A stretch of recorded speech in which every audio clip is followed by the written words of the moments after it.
வணக்கம். நான் doctor Subhapriya, senior consultant, நீரிழிவு நோய் சிறப்பு நிபுணர், ஸ்ரீ நாராயணி மருத்துவமனை மற்றும் ஆராய்ச்சி நிலையம். டயபெட்டிஸ் டே, வேர்ல்ட் டயபெட்டிஸ் டே அப்படின்னு என்னன்னு கேட்டிங்கன்னா, உலகத்துக்கு இன்சுலின் கண்டுபிடிச்ச நாள் தான் இந்த டயபெட்டிஸ் டே.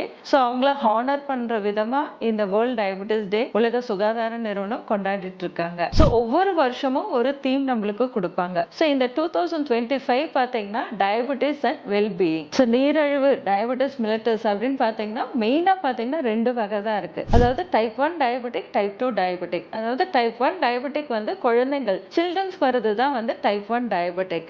அதாவது இன்சுலின் உடம்புல இன்சுலின் சுரக்கிறது டோட்டலாக 100% அவங்களுக்கு சுத்தமாக இருக்காது.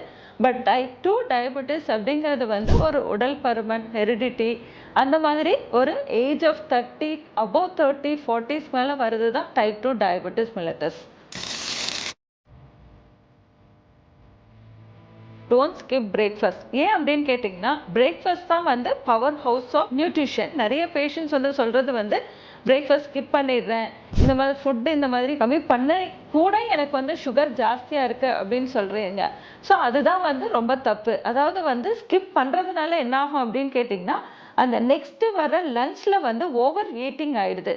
ஸோ அப்போ உங்களுக்கு சுகர் லெவல் இன்னும் இன்க்ரீஸ் ஆகிடுது, கூடுதல் ஆகிடுது. ஸோ இந்த ஓவர் ஈட்டிங் பண்ணாமல் ஸ்மால் ஃப்ரீக்வெண்ட் ஃபீட்ஸ் எப்போதுமே எடுத்துகிட்டே இருக்கணும். ஸோ நம்மளுடைய 3 மீல்ஸை 3 ஃபீட்ஸை கட் பண்ணி ஒரு 5 ஃபீட்ஸை நீங்கள் 5 ஃபீட்ஸாக மாற்றிக்கணும்.